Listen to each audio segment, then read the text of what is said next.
Chers amis, le récit que vous êtes sur le point d'écouter est le témoignage d'une dame, Bernarda Fernandez, qui a eu le privilège d'être enlevée par Jésus-Christ pour visiter l'au-delà.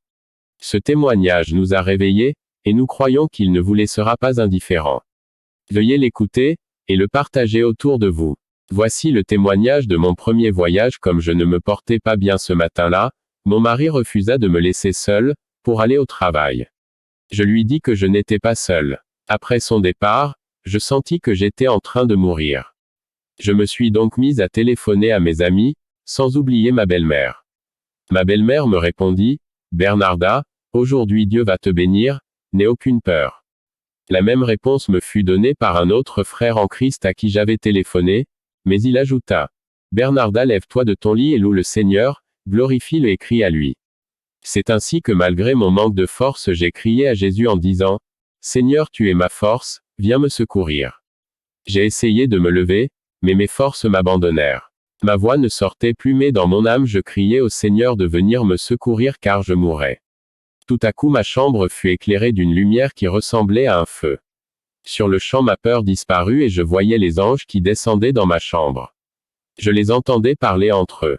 Subitement apparut un être plus merveilleux que les anges. Il était habillé en blanc avec une ceinture en or. Sur sa poitrine, était écrit en or, « Fidèle et véritable ». Son visage exprimait la douceur et l'amour. Jésus était devant moi, le roi des rois et le Seigneur des seigneurs. Jésus s'approcha de moi et toucha ma tête puis me dit, « Je suis Jésus qui est mort pour toi. Regarde ces marques dans mes mains, elles sont encore là pour toi. Je suis descendu de mon trône de gloire pour te parler. Il y a beaucoup de choses dans ta vie dont tu dois te détourner. Tu es paresseuse et coléreuse, ces choses font du mal à mes enfants. En plus, je ne veux pas des chrétiens à 25% ni à 95% mais à 100%. Si tu veux aller au paradis, il faut que tu te sanctifies car je suis moi-même saint. Je suis venu te chercher pour un voyage. » Je lui dis, « Seigneur, s'agit-il d'un voyage missionnaire ?» Il me répondit, « Non. » Puis il me prit par les mains et me souleva, il me parla avec simplicité et amour. Il m'emmena jusqu'à la fenêtre de ma chambre, il regarda la ville de New York puis je vis son visage devenir triste. Il pleura et me dit, « Ma parole est beaucoup prêchée, mais elle n'est point écoutée. Le péché de cette ville est monté devant mon Père. La ville était pleine d'homosexuels, parmi eux se trouvaient des hommes politiques. Le Seigneur me dit, c'est une autre Sodome, mais je suis vivant et les jugements de mon Père vont bientôt tomber sur cette ville. » Alors je me suis prosterné devant le Seigneur en pleurant et il me dit, « Ne crains point car quand les jugements vont tomber dans ce monde, mon Église ne sera plus sur la terre. » Il me reconduisit à mon lit et me dit de téléphoner à un frère de ma communauté dont il me dit le nom. Il me dit de lui dire que mon esprit allait sortir de mon corps et qu'il ne devait emmener mon corps ni à l'hôpital ni aux pompes funèbres ni devant les autorités, mais de dire à mon mari de faire confiance à celui qui est la résurrection et la vie. Le Seigneur reprit la parole et dit, « Moi qui donne la vie, je prends ton esprit mais tu reviendras et tu rapporteras au peuple qu'il doit me faire pleinement confiance. Celui qui croit en moi ne mourra jamais. » Jean 11h26. Il étendit la main et je vis qu'un autre corps était sorti de moi. J'étais habillé en blanc et je brillais comme le corps du Seigneur. Il me dit, « Regarde. Ceci est le corps que les chrétiens qui obéissent à ma parole auront bientôt. » Je constatais que je pouvais traverser les murs. Le Seigneur qui me tenait par la main me dit, « Regarde. » Lorsque je me fus retourné, je vis mon corps sans l'esprit, il m'expliqua que mon corps physique ne servait à rien, que ce n'était que la poussière et qu'à la mort, il retourne à la poussière, comme le corps physique de tous. Il ajouta que le nouveau corps que j'avais était un corps glorieux et que c'est l'esprit qu'il a donné à l'homme. J'avais cru qu'il allait m'emporter au ciel mais ce n'était pas d'abord le cas. Nous sommes descendus par un tunnel au fond de la terre. En nous approchant d'un certain lieu je sentais une odeur insupportable. Je dis, « Seigneur, je ne veux pas aller dans ce lieu. » Mais nous sommes entrés. Ce lieu était très noir et invivable. J'entendais les gens souffrir, pleurer et crier. Arrivé au bout du tunnel, nous nous sommes assis sur un rocher et le Seigneur me dit, « Regarde. » En regardant je voyais devant moi des gens dans un état de souffrance.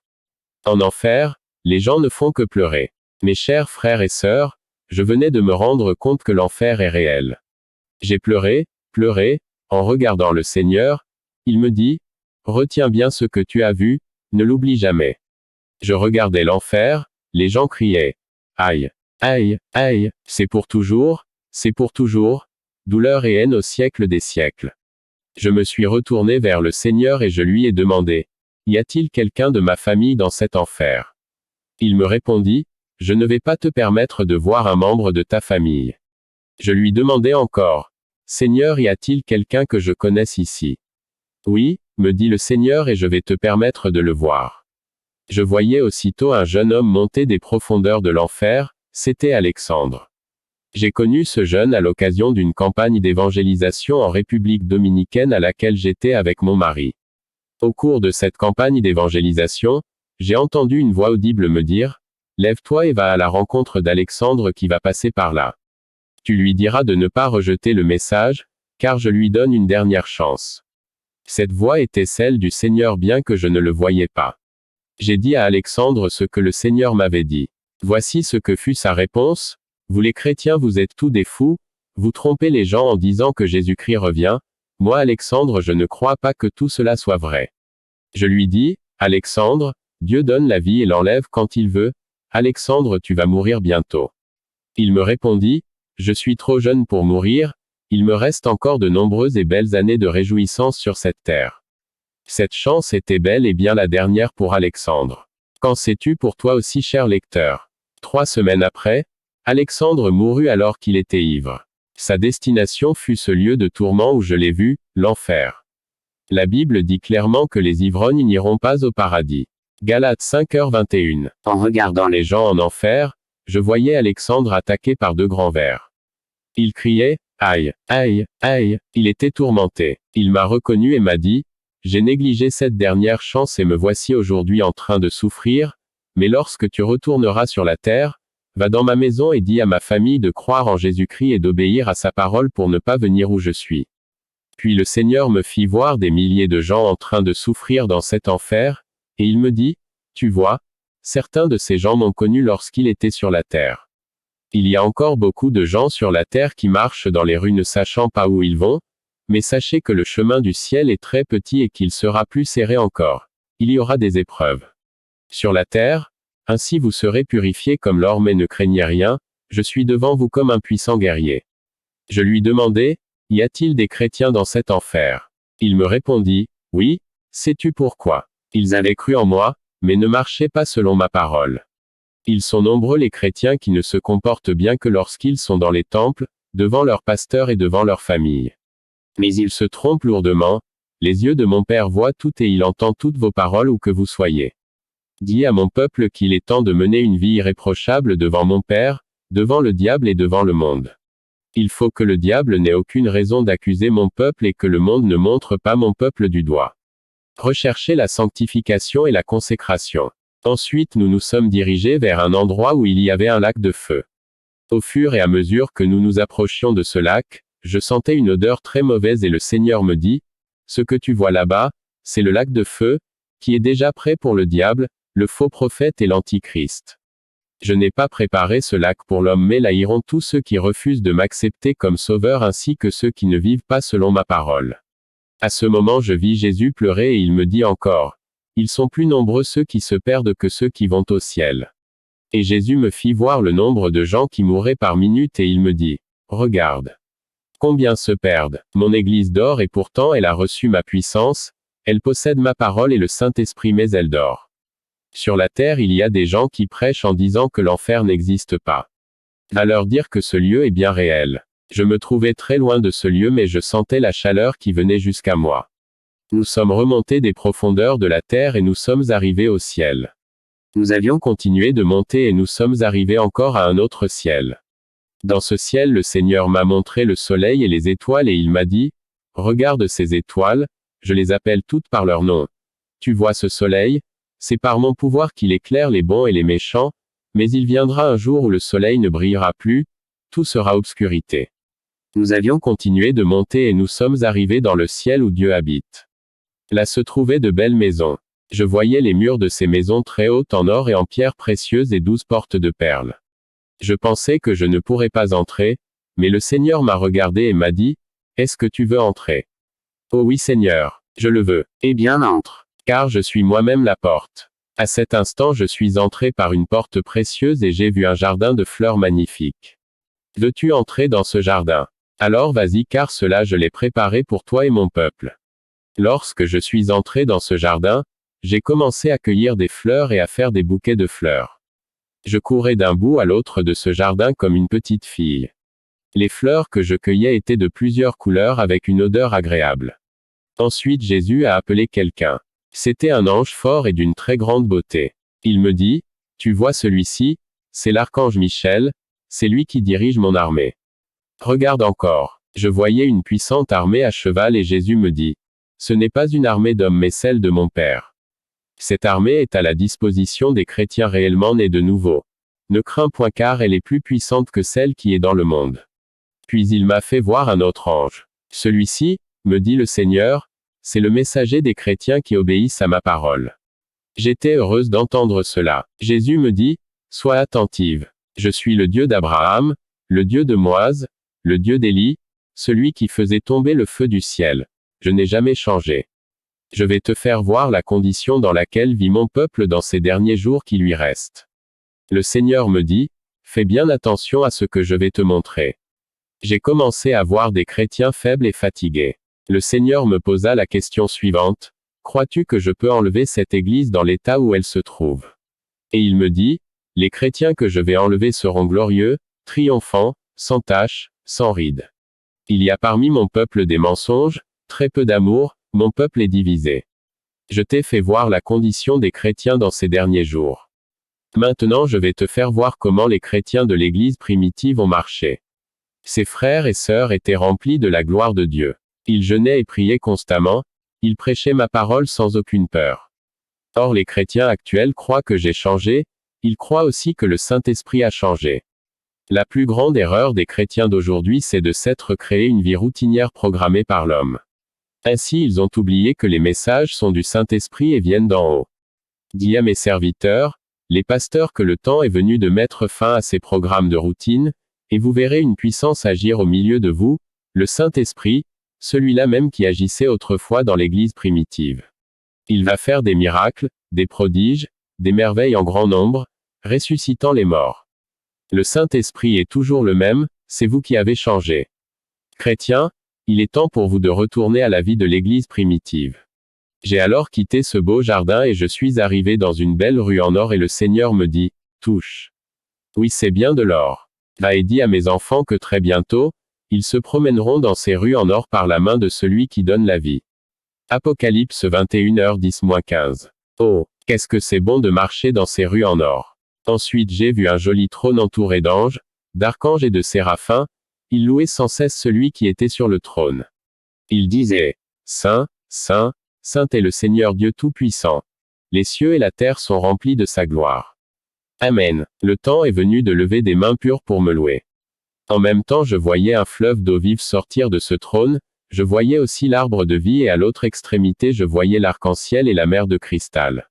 Alors j'ai demandé au Seigneur, qui est sur le trône? Il m'a répondu, c'est mon Père, le Seigneur des armées. Je lui dis, laisse-moi voir le Père, non il n'est pas encore temps, me dit le Seigneur. Bien que je n'ai pas vu le Père, celui qui était sur le trône était puissant. Je voyais le tonnerre et des éclairs sortir de ce trône, puis j'entendais des louanges. Jésus me dit, entends-tu ces louanges? Ce sont les louanges des rachetés. J'ai vu 7 anges qui tenaient chacun une coupe en or et 7 autres anges qui tenaient chacun une trompette.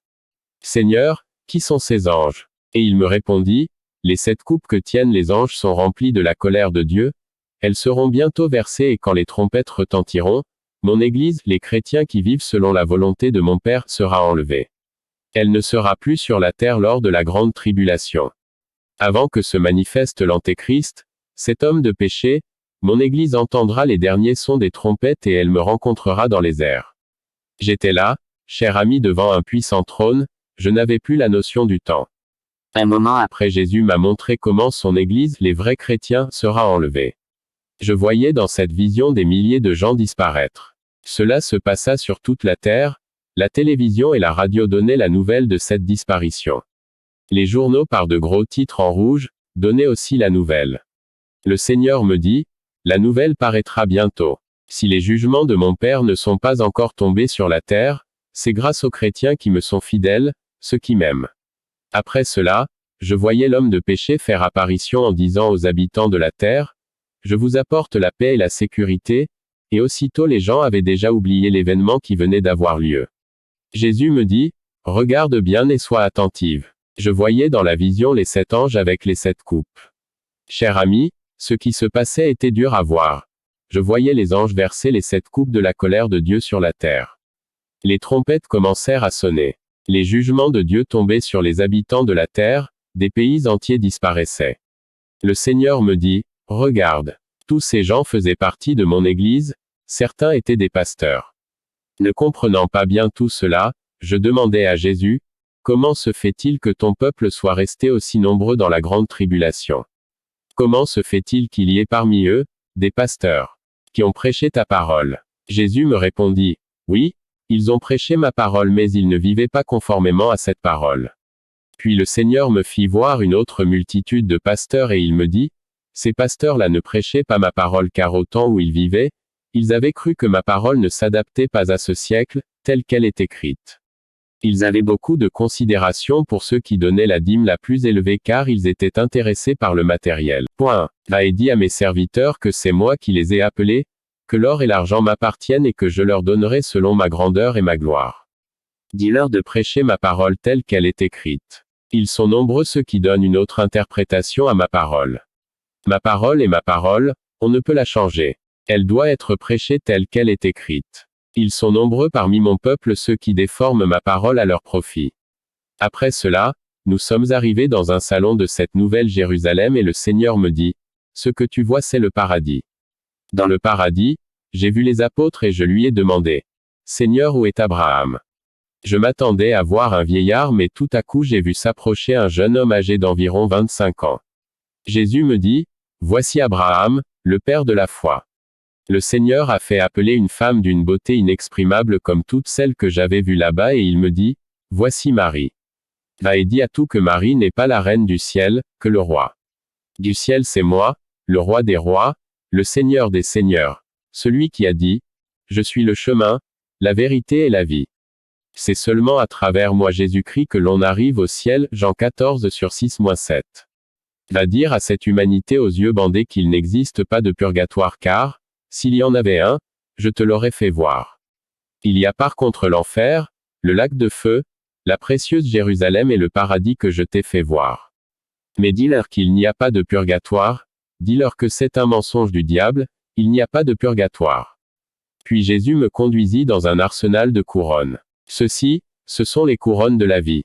Le Seigneur me demanda, qu'est-ce que tu vois? Je voyais ma communauté chrétienne, je voyais les fidèles de cette communauté chanter et prêcher, alors je demandais à Jésus, pourquoi les noms des fidèles de ma communauté ne sont-ils pas écrits dans ce livre? Et il me dit, à cause des mauvaises actions qu'ils commettent sur la terre. Après tout cela le Seigneur me permit de revenir sur la terre. Voici le témoignage de mon deuxième voyage. Nous étions un jour en réunion de prière, nous étions au nombre de 20 personnes. La première chose que nous avions faite comme nous le faisons d'habitude d'ailleurs, était de louer et d'adorer le Seigneur.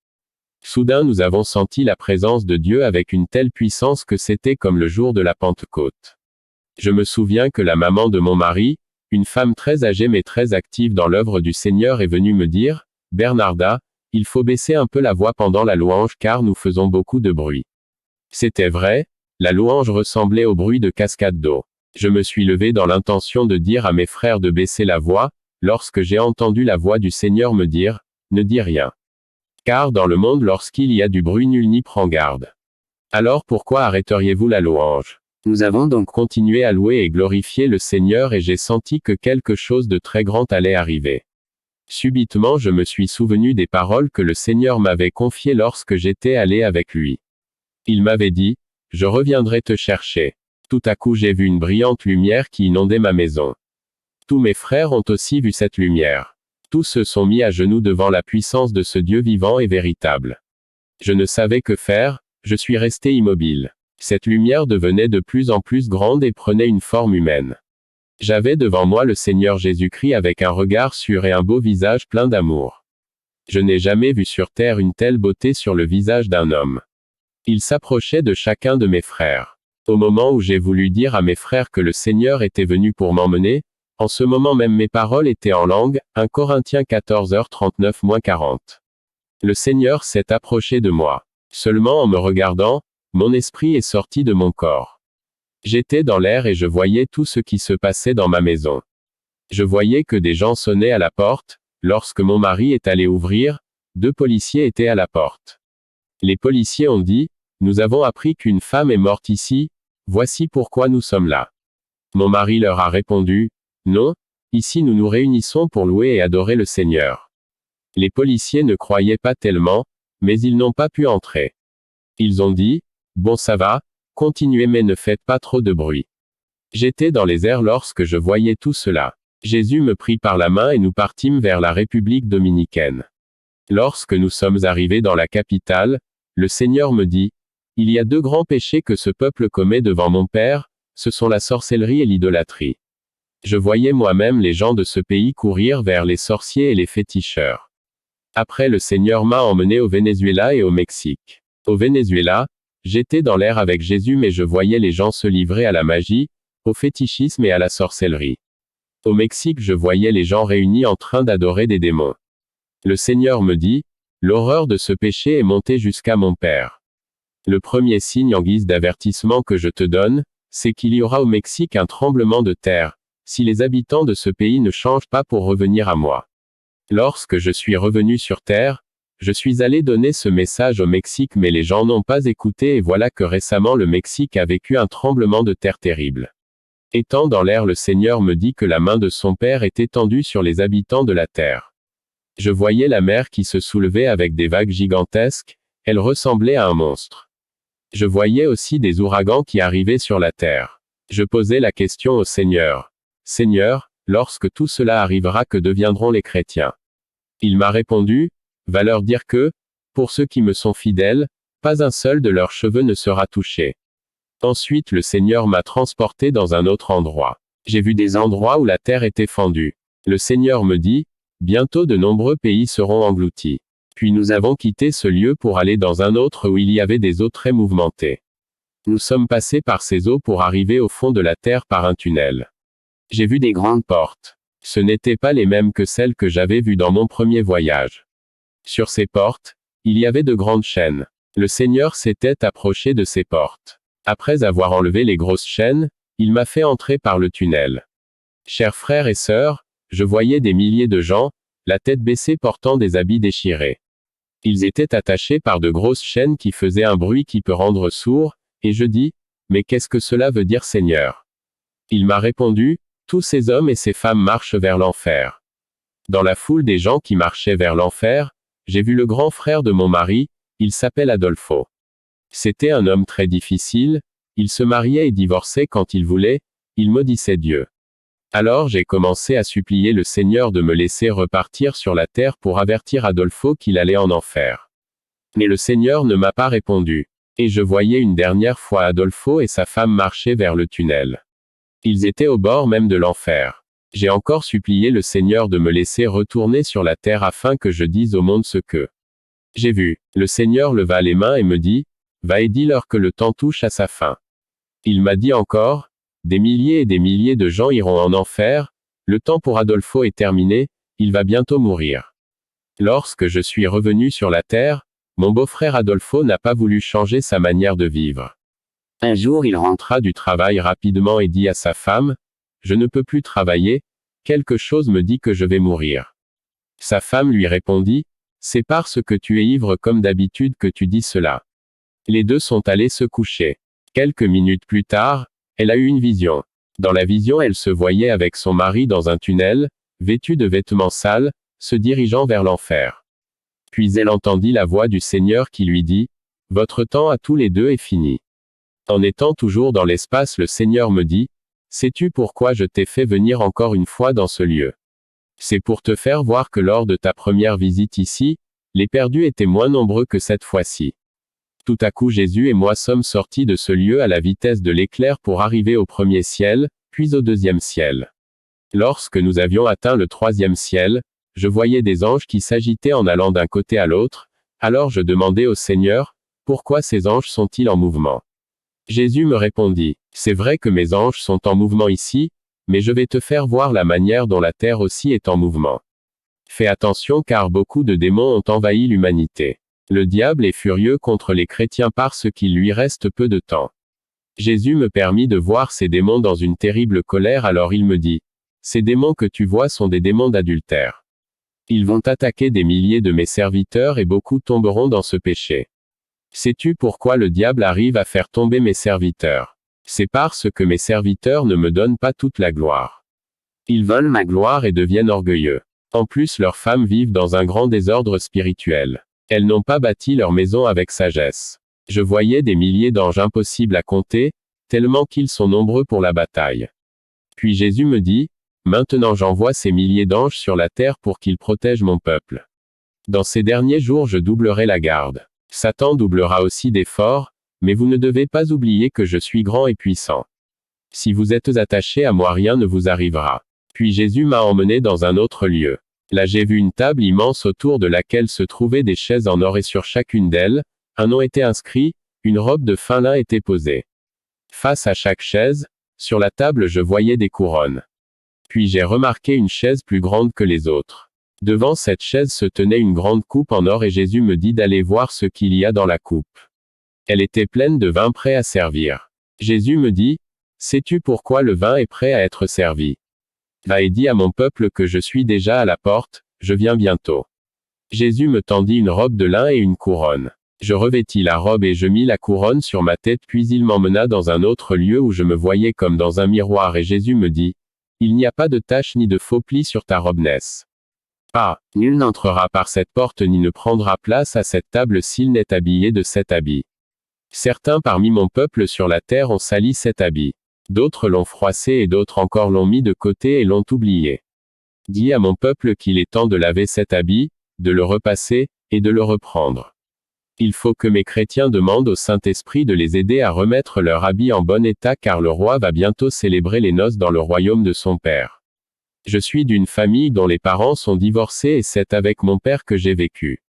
Ma mère était une femme très religieuse. Quant à mon père, il ne croyait à rien. J'ai une sœur qui est dans un couve catholique mais je sais que bientôt Jésus-Christ l'enlèvera de ce couve. Je prie beaucoup pour elle. Lorsque je pensais à la vie de ma mère dans cette religion mystique, pendant mon premier voyage au paradis, j'ai pleuré devant le Seigneur en lui disant, « Seigneur, ma mère va se perdre, pourtant je lui ai beaucoup parlé de toi mais elle ne m'a jamais écouté. Elle s'attache de plus en plus à cette religion païenne. » Le Seigneur me répondit, « Je sauverai ta mère, mais je vais la reprendre tout de suite sinon elle retombera dans le péché et elle ira en enfer. Pour cela dès qu'elle sera convertie, elle mourra quelque temps après et elle viendra ici au paradis. » Lorsque j'étais revenu sur la terre je priais, pleurais, soupirais en rappelant au Seigneur la promesse qu'il m'avait faite. Mais je voyais toujours ma mère s'enfoncer de plus en plus dans l'idolâtrie de sa religion. Un jour Dieu utilisa mon fils pour convertir ma mère. Juste 3 jours après sa conversion ma mère mourut. Gloire à Dieu. Pendant mon deuxième voyage au paradis le Seigneur me dit donc, « Regarde, ce que ma bouche dit, ma main l'accomplit. » Je voyais ma mère dans ce beau paradis, elle était parmi d'autres femmes. Ensuite le Seigneur m'a conduite dans un autre endroit dans ce paradis. Là, je voyais des milliers d'enfants habillés en blanc, ils louaient et glorifiaient le Seigneur.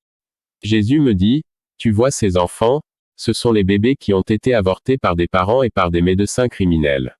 Les bébés que les gens tuent alors qu'ils sont encore dans le ventre de leur mère et qu'on retrouve dans des poubelles et des rivières, ces enfants, tu vois, ils sont au paradis ici. » Chers frères et sœurs, contrairement à ce que vous croyez, pour le Seigneur le fœtus est une vie dès la conception, dès le premier jour de la grossesse. Jésus me dit encore, « Bernarda, travaille car je suis ta force. » Ce message doit être diffusé dans le monde entier. C'est un message pour les chrétiens, les pasteurs et pour tous les habitants de la terre, toi inclus. Que celui qui est saint se sanctifie encore. À cet instant les portes du ciel se sont ouvertes. Il y avait un bel escalier. Jésus a fait appeler des milliers d'anges qui sont venus, puis le Seigneur m'a raccompagné dans mon foyer. Lorsque nous sommes arrivés dans ma maison, je voyais mon mari et les frères chrétiens qui attendaient le retour de mon esprit. Je regardais mon corps physique rester sur la terre. Je dis à Jésus, « Je ne veux plus de ce corps. » Le Seigneur me dit, « Tu ne peux pas repartir au ciel avec moi car ce n'est pas encore le temps pour toi. Il faut d'abord que tu annonces ce que tu as vu à mon peuple pour qu'il s'apprête. Et d'une voix puissante, il me dit, entre et reçois vie. Je suis la résurrection et la vie, celui qui croit en moi vivra même s'il meurt. Jean 11h25-26. Fin du témoignage.